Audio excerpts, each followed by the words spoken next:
Si son las 8:09 de la mañana, vamos a continuar con las conversaciones a esta hora y vamos a saludar a la ex convencional científica, académica, universitaria, y quien fue durante un año representante para efectos de escribir esta propuesta de texto constitucional de la región de Antofagasta. Nos referimos a la profesora Cristina Dorador. Cristina, muy buenos días, gracias por poder conversar esta mañana, ya habiendo transcurrido el momento más intenso para ustedes de este proceso. Sí, hola, muy buenos días, muchas gracias por la invitación. Así es, pues ya ha pasado ya un tiempo importante desde que entregamos la propuesta de nueva constitución. Sí, ¿qué balance haces así bien en general de haber salido de la academia, de la región, para haber participado de este proceso? Bueno, nosotros ya veníamos en un momento bien complejo durante la pandemia, antes del estallido social, así que igual las actividades académicas estaban un poco pausadas, sobre todo los de los laboratorios. Y luego viene, ¿cierto?, este proceso constituyente, así que en lo personal he estado ya bastante meses y años incluso fuera del laboratorio.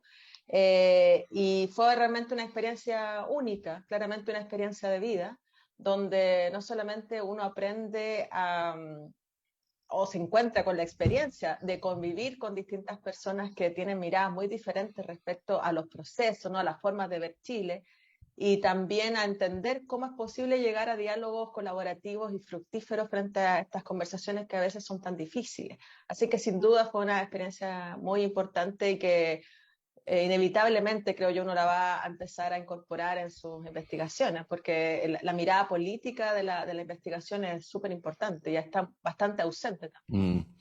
Mm. Hay quienes dicen que este fue un proceso de intransigencia y de imposición. ¿Cómo lo viviste tú por dentro? ¿Fue así? No, en absoluto, en absoluto. Yo creo que desde un comienzo, nosotros mismos, que muchos venimos del mundo independiente, sin militancia política, no necesariamente tampoco conocíamos los cánones de la política tradicional. Entonces, tuvimos necesariamente que establecer formas de comunicación y de diálogo entre todos, digamos, las personas que estábamos en la convención. Sin duda, en algunos casos primaron más bien las políticas tradicionales, en el sentido de actuar como pacto, como grupo, y tomaron decisiones también grupales. O sea, eso yo creo que uno lo veía en las votaciones tan importantes de algunos derechos fundamentales, un sector importante de la derecha votaba en contra. Entonces, y también creo que tenemos diferencias de fondo, en el sentido de que la construcción de cada uno política es territorial también. Y Ujú. eso igual se notó mucho en el contexto de las discusiones. Yo creo que hubo una tensión interesante entre lo que es el centralismo clásico versus las demandas de las personas de regiones. Da lugar a un camino bien profundo lo que tú planteas, Cristina, de que las miradas políticas están determinadas por la pertenencia territorial. No fue textual lo que dijiste, pero esa es la idea, ¿no? Ujú. ¿Qué quiere decir esto? A ver, desarrollemos la idea para que quienes nos están escuchando la puedan masticar, o seguir masticando.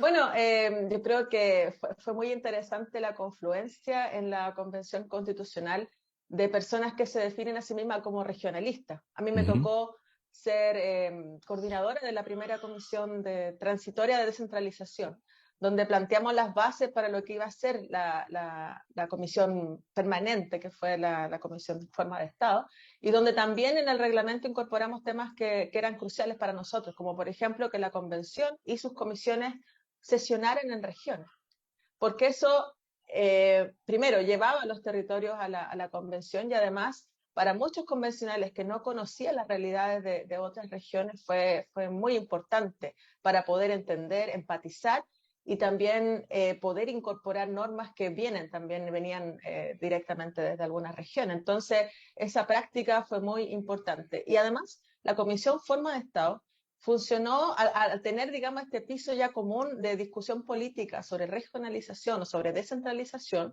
avanzó bastante rápido y en una forma muy también trabajando muy en equipo. Y ellos fueron la primera comisión que expuso en el Pleno y presentó su informe, el cual fue aprobado en su mayoría. O sea, el primer gran paso que se da en el proceso constituyente es la descentralización. O sea, esto claramente es un gran avance para las regiones. Mm. Uno de los famosos hashtags de esa época era más poder para las regiones. Necesitamos tomar nuestras propias decisiones, tener nuestros recursos, porque finalmente todos somos diferentes en este país unitario, indisoluble, pero además hay que reconocer las particularidades y también que no existan estas grandes brechas que hay lamentablemente entre Santiago y el resto del país. Así que eso fue, yo creo, una ganada política importante. De hecho, es uno de los logros más grandes que ha habido en descentralización en la historia de Chile, que siempre ha sido un país altamente centralizado. Así que ese es un tremendo avance para las regiones y creo que ese es como un muy buen ejemplo de cómo otros intereses, más allá de los políticos propiamente tal, que también es político claramente, pero me refiero Mm. a tener un impacto territorial, primó sobre otras diferencias.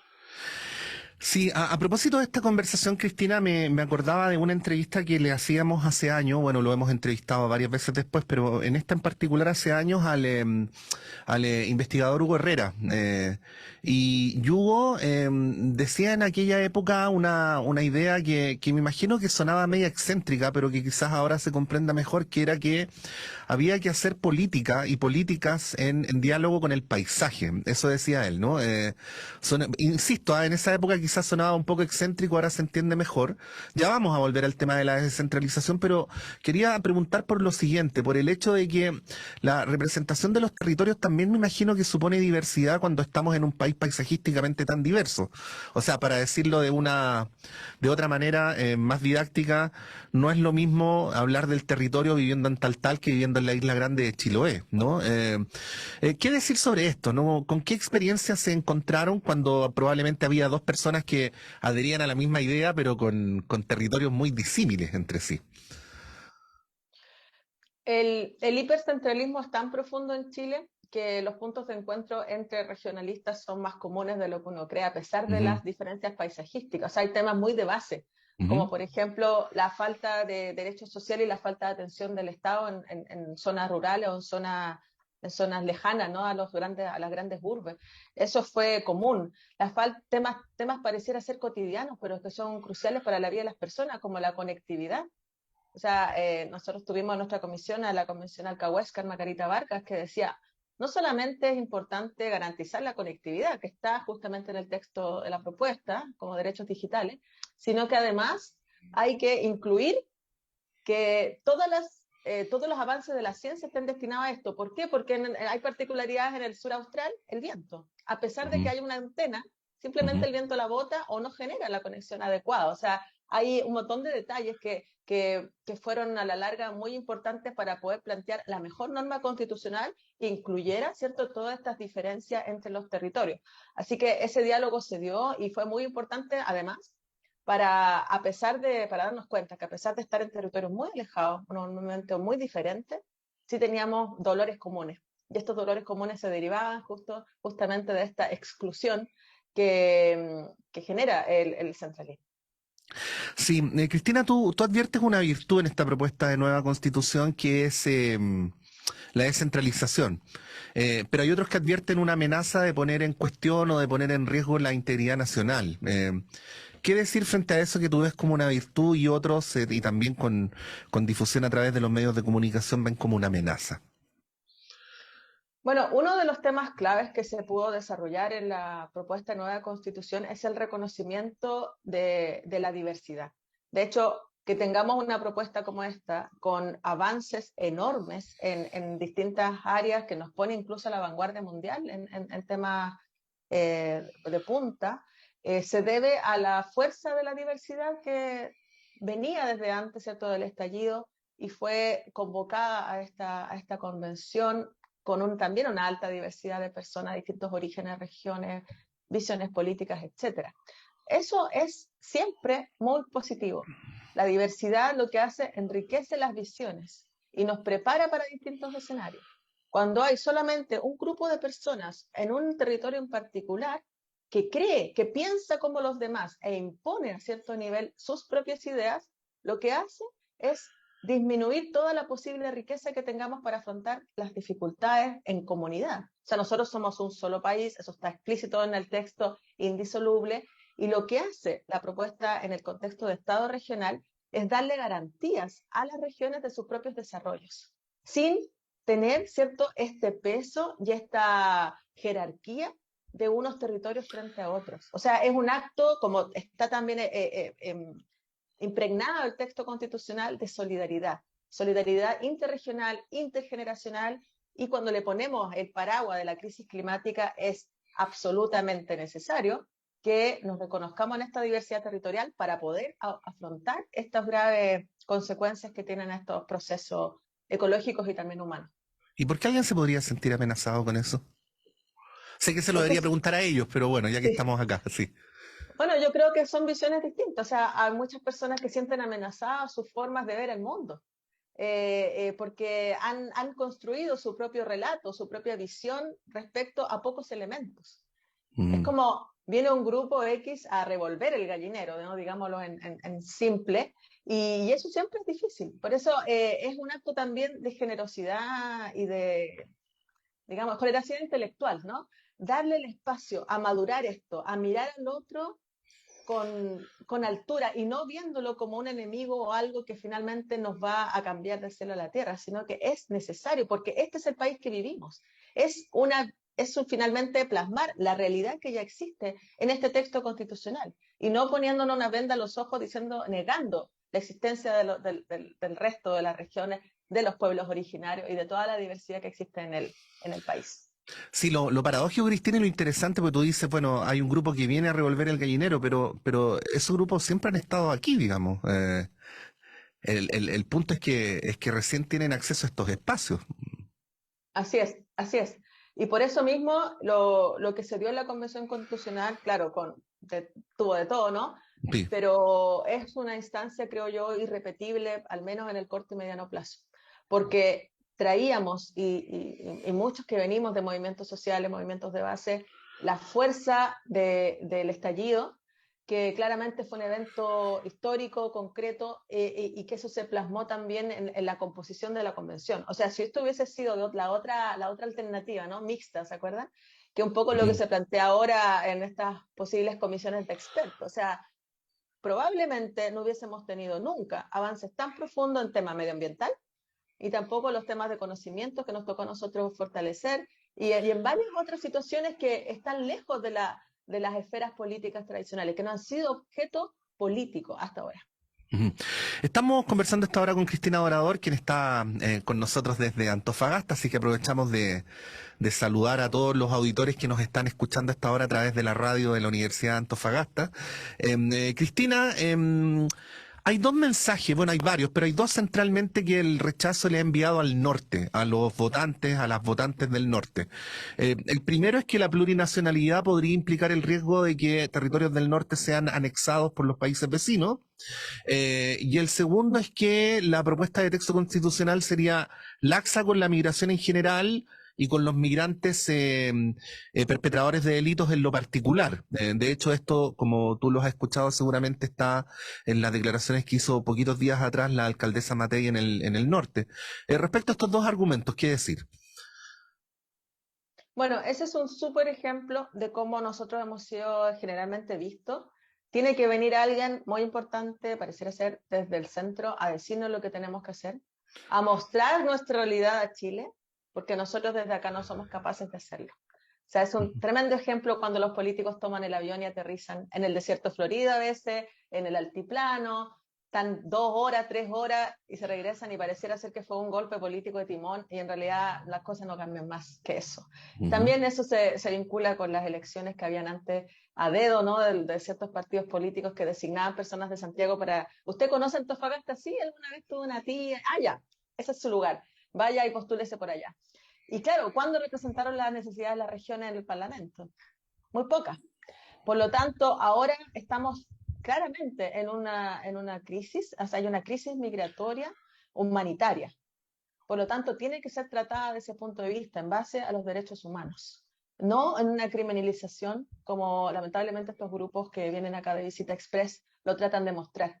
Esto es un problema complejo. Hay que considerar también que la frontera que tiene Chile con los otros países es extensísima, en condiciones ambientales muy difíciles. O sea, que una persona camine desde Venezuela a Chile cruzando el altiplano a 5.000 metros de altura, con temperaturas de menos 20 grados, y después enfrente el desierto más seco del mundo, no es por gusto. Hay claramente una situación extrema que tenemos que tratarla en humanidad. Ahora, si bien es cierto, lamentablemente hay grupos también que han utilizado este dolor para hacer negocio, o estas mafias tienen que ser, por supuesto, combatidas, ¿no? Tiene que haber políticas al respecto, pero que las ven los gobiernos. En este caso, la nueva constitución tiene una mirada amplia y se anticipa un poco a este tipo de migraciones al establecer, ¿cierto?, a nivel de derechos humanos, porque las migraciones van a seguir ocurriendo. En este caso es más bien política, económica, pero van a ocurrir aún más por la crisis climática. O sea, una persona no va a poder vivir más en el lugar en que está simplemente porque ya no va a haber agua, porque la tierra no se puede cultivar. Y las personas van a migrar, y está ocurriendo. Hay lugares en la cuarta región, en la región de Coquimbo, que ya la gente ha migrado justamente por temas climáticos. Entonces, es algo que tenemos que prospectar de esa forma, amplia, incluyendo los conocimientos de la gente local, porque muchas veces también se nos tiende a incorporar narrativas externas a estos discursos, los cuales no incorporan lo que acá nosotros como lo vivimos. O sea, no toda la gente lo ve de forma negativa, otros incluso se han organizado para poder apoyar a la familia. O sea, es un tema muy complejo, que no hay una sola versión, no hay una sola tampoco solución, y para eso es importante también todos los principios que están presentes en la nueva Constitución, para poder abordarlo de esta perspectiva. Sí, bueno, Cristina, hemos sabido que luego de terminada tu labor como convencional, has estado participando de la organización, de la campaña por el apruebo en la región y de actividades. ¿Qué es lo que piensas que está pasando? Porque aquí estamos, digo aquí en la radio, que no es un espacio solamente físico, sino que es un espacio de intercambio de mirada. Estamos llenos de información contradictoria. O sea, tenemos aquí en un lado de la mesa todas las encuestas que dicen que va ganando el rechazo. En otra tenemos una mirada más tendencial que dice que hay una curva de crecimiento del apruebo que podría pillar y superar al rechazo.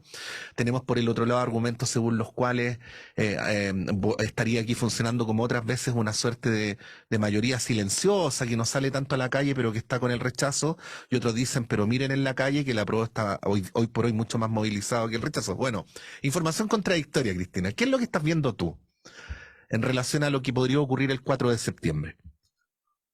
Bueno, lo que se ve bastante es sobre todo en sectores populares que han estado quizás lejos del Estado incluso. Hemos ido a campamentos.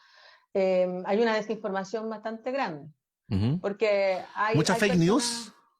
no tanto fake news. Ya, Yo creo que es más bajo que, o sea, es distinto, porque hay sí. personas que nunca habían votado en su vida, que esta es una de las primeras votaciones obligatorias que tenemos en mucho tiempo. Mm. Entonces, y no hay educación cívica. Entonces, nos toca explicar desde abajo qué es una constitución, por qué estamos haciendo esto, y por qué es importante también para la vida de las personas participar del proceso del 4 de septiembre, si no hay multa, ¿no?